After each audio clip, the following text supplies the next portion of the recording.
Welcome to the last group game of the Champions League, and in this game today we will have Celtic versus Benfica.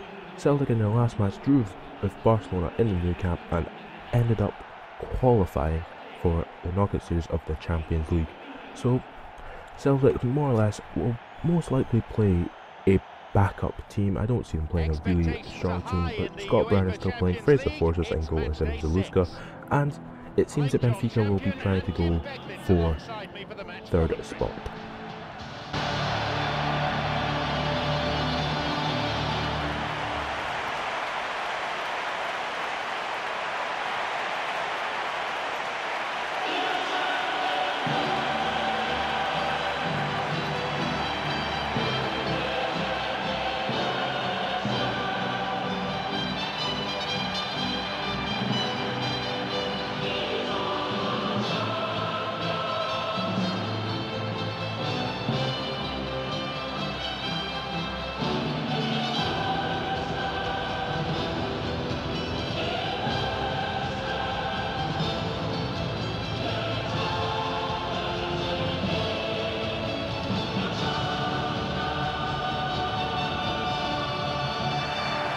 So here are the teams, and Celtic will be playing a 4-star Ambrose and Lustig Izagirre.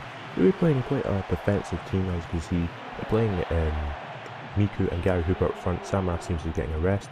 So we're focusing on Scott Brown here, who will have to more or less man that midfield by himself. And the Benfica team is Julius Cesar's in goal, Garay is at the back, and I believe that Oscar Cardozo and Rodrigo will be playing at the front too. So the game will be a big kick-off, and we'll hope that Celtic can at least get a good enough victory. Not even a victory, don't even need one. So the game's going to kick off soon. The referee just has to blow his whistle, and Celtic will be the team kicking off at Celtic Park. And we're now all set.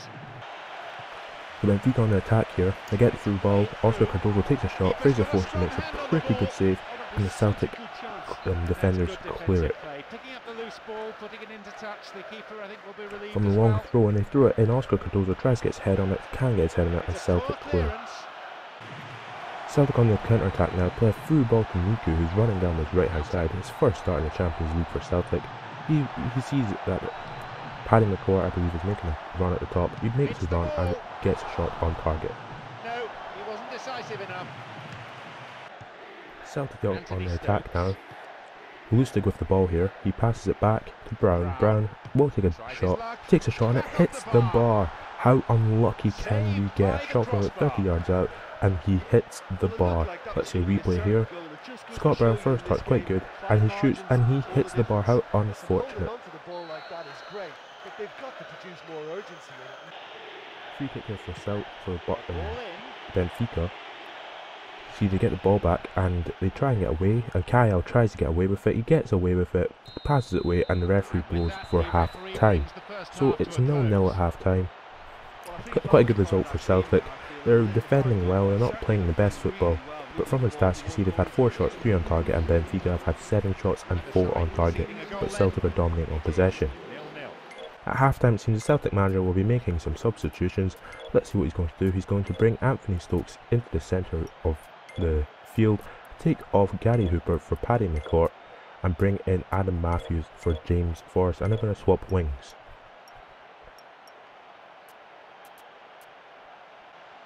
So the second half is about to kick off, with Benfica of course kicking it off. The referee blows the whistle and the game kicks off. Off we go then with the second half. Celtic on the attack here, but what a good tackle from the Benfica backline, and Matthews seems to be a bit disappointed with that. Really thought they should have kept it in play. After he gets the ball here, he shoots and he hits it just wide. Let's see a replay of that. It seems he should have been hitting the target, but he seems to have hit it just wide. From the replay you can see that he hits it and it does go just wide. Miku through on goal here, he shoots and he hits the bar. How unfortunate. Brown tries to get a shot away, can get a shot away, and I believe it's the centre defender has taken him out. Is that a red card? Is that even in the box? It's Sydney, and it's a straight red card.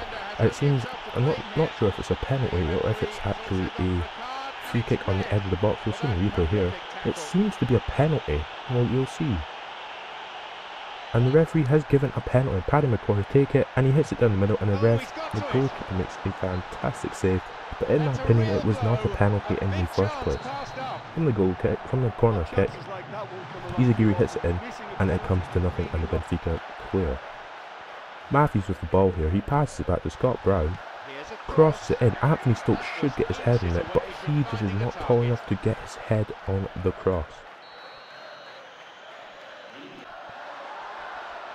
Brown throwing goal here, passes up to Paddy McCord, who's trying to make a different decision, missed the penalty, finesses it just over the bar.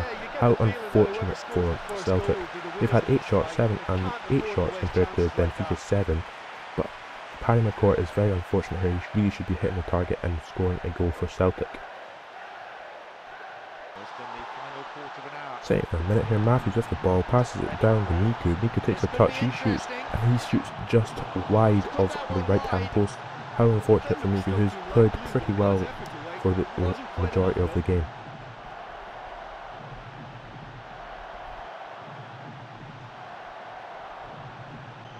Seems the Celtic manager is going to make another substitution. He's going to bring Wanyama in for, is it Scott Brown or Ruben Kyle? It's for Scott Brown. What a chance for Oscar Cardozo, who misses after a great crossing from the right back. But how unfortunate, and how quite decent defending from Celtic. As you can see, what a good save from Fraser Forster, and what a poor back header. 88th minute now. Seems that Benfica really going for it in the last minutes, and they go for it. He passes it back. Fraser Forster makes a great save, can't clear it properly, and the attacker cannot get his header on target as Fraser Forster hangs from the goalpost.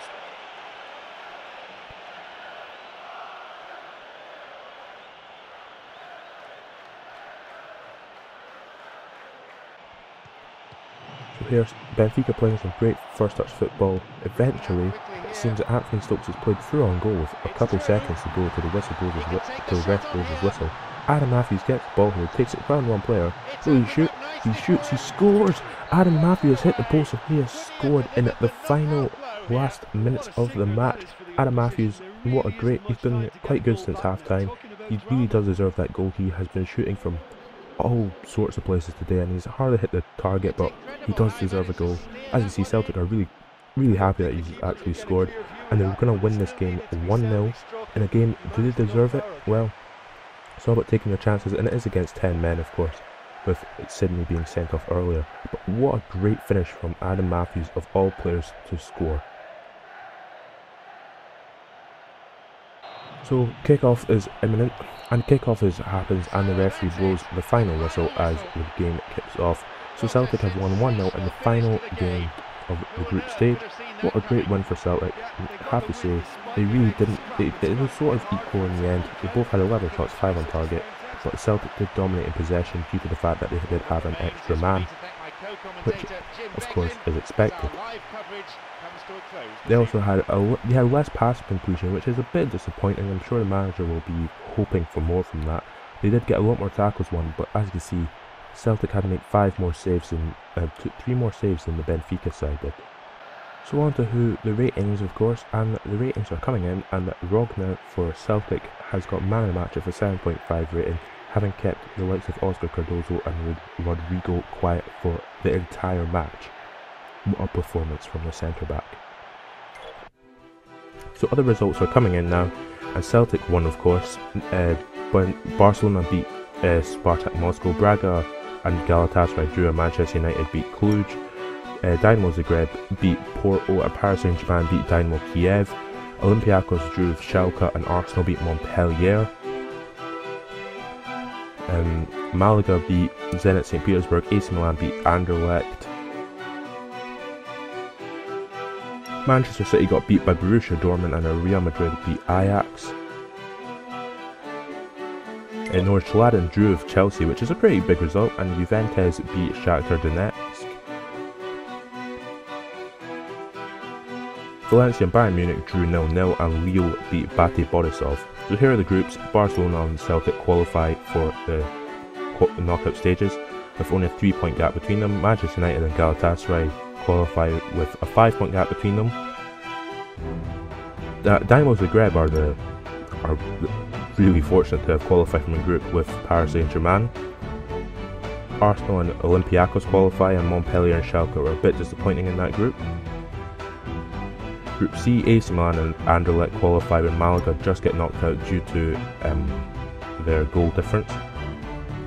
Real Madrid and Borussia Dortmund go through, and Manchester City have been knocked out early in the UEFA Champions League. Chelsea and Juventus go through, and Nordschladen get the Europa League spot ahead of Shakhtar Donetsk. And Valencia and Bayern Munich have qualified from Group F.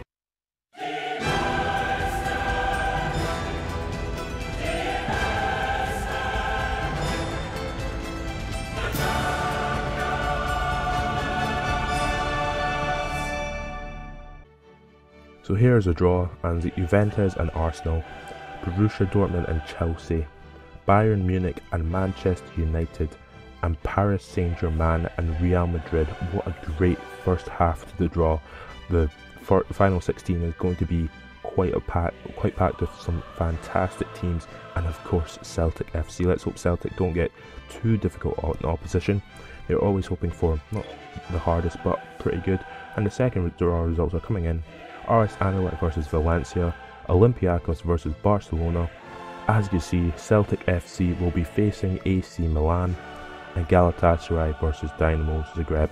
What a difficult draw for Celtic that is, going to AC Milan, one of the teams who have won the Champions League on many occasions. So here we see the top goal scorers. Ibrahimovic and Kaká are top two, but somehow Georgios Samaras is third in that group. As you see, Gary Hoover's also 13th, which is pretty good for Celtic. Now onto the assists. Ramirez has got 4 assists for Chelsea, Everett got 3 for Man United along with Nani, and Celtic players are nowhere to be seen. Hey guys, this is your boy Marcus, and did you enjoy that?